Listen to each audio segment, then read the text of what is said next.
The reason the Caravan could tip backwards without the legs is generally only because I've jumped on the bed. Now, 3 reasons that seems to happen or what we've had experience with.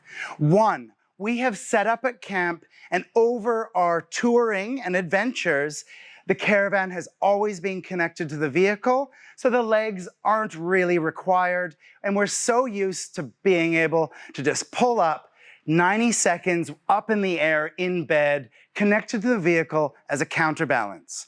We've then decided, unhook the vehicle, let's go some milk, let's go climb a mountain or see a waterfall. We came back, forgot to put those legs down because it was already set up. Get into bed, it will then lean backwards. The second one is packing. We've decided we've packed everything. The last thing to do is just to put some food in the fridge. So of course, we jump inside, push the bed out, put some fruit in the fridge, then decide to put that box on the bed. We've ended up going backwards. The third reason this happens is definitely because someone has distracted you. Setting up a Kimberley Karavan, please, at camp, it's new or you've had it for 15 years, please just don't let anyone distract you. Say, please give me a moment while I do my list, while I check it off. A few people have all of a sudden got interrupted and at that stage forgot to put the legs down, which caused them later that evening to have it tip over. What happens when we tip over a Caravan? So we have now not had the legs down, it's fallen backwards, and this one right behind me, this happened to the couple in that rush to packing some food. What we have here is it has hit the license plate down there.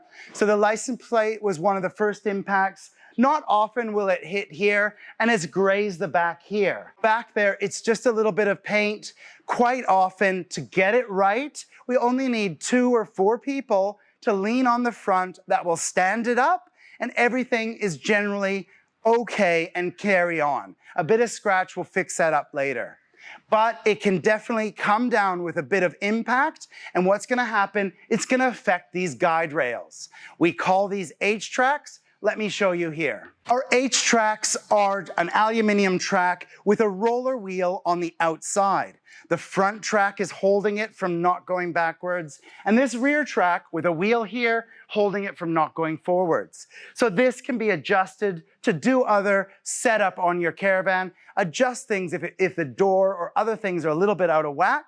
We've got these guide rollers, and this is what Kimberley does when they set up. We have a Teflon strip behind our guide rail here.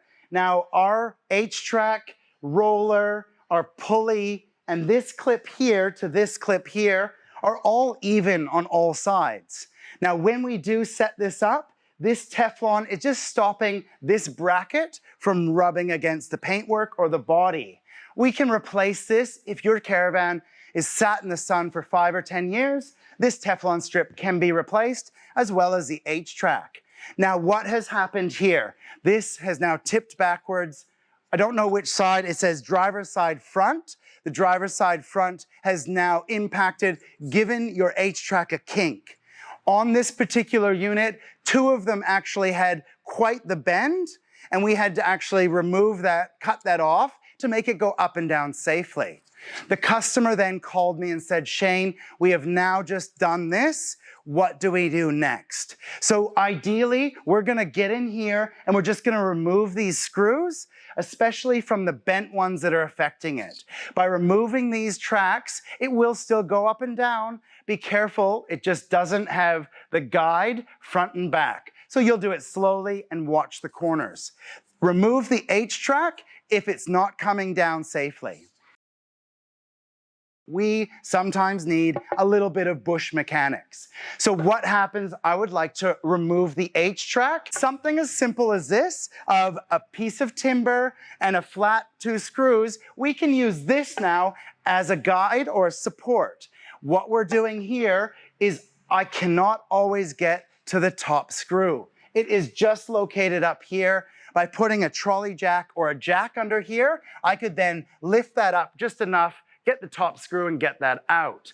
Now this is just a little bit of a guide in case you're out there in the bush, bit of bush mechanics, get it up with your vehicle jack to get that last screw out. What you might find is when you were at camp trying to get it down, you weren't able to take the track off. You just wanted to get it down and get to a safe place.